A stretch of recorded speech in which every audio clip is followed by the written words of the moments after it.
Hello guys, അപ്പോൾ ഇന്ന് ഇത്തിരി വെട്ടം വീണ ശേഷമാണ് എൻ്റെ യാത്ര കേട്ടോ. ഇന്നൊരു 7:30 കയറിയാൽ മതി. അതുകൊണ്ട് ഞാനൊരു 6 മണിയൊക്കെ ആയപ്പോഴത്തേക്ക് ഇറങ്ങി.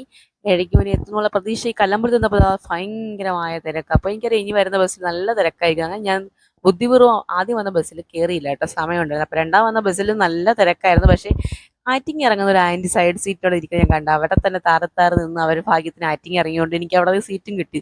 എന്നിട്ടോ റോട്ട് തുടങ്ങിയ ഒടുക്കത്തെ ബ്ലോക്ക് കാരണം എന്ന് നേരത്തെ 7 മണിക്ക് 7:30 ആകുമ്പോൾ ഒതുക്കുന്ന വണ്ടി ഇന്ന് ഒതുക്കിയപ്പോൾ ഏകദേശം ഒരു 8 മണിയായി കേട്ടോ.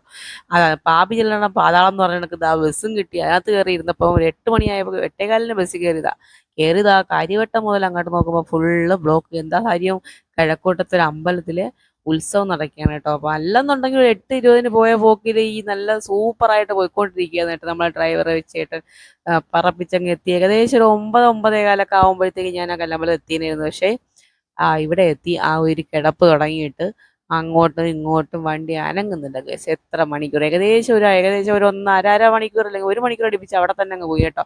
പക്ഷെ ഒന്നും പറയാതിരിക്കാൻ വയ്യ. നിങ്ങൾക്കറിയാലോ 10 ലൈറ്റ് കാണേണ്ടത് എനിക്ക് ഇച്ചിരി ഹരം കൂടുതല. പിന്നെ നോക്കുമ്പോൾ നല്ല ലൈറ്റൊക്കെ ആയിരുന്നു കേട്ടോ. അപ്പം അതൊക്കെ കഴിഞ്ഞിട്ട് നേരെ കഴക്കൂട്ടത്ത് എങ്ങനെയെങ്കിലും എത്തി.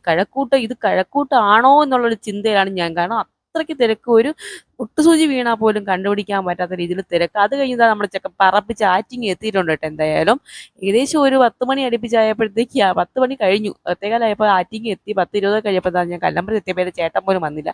നമ്മൾ നോക്കുമ്പോൾ പെട്ടെന്ന് വന്നു കേട്ടോ എൻ്റെ ചേട്ടൻ. അങ്ങനെ ഞാനും എൻ്റെ ചേട്ടനോട് നേരെ വീട്ടിലേക്ക് പോന്നു.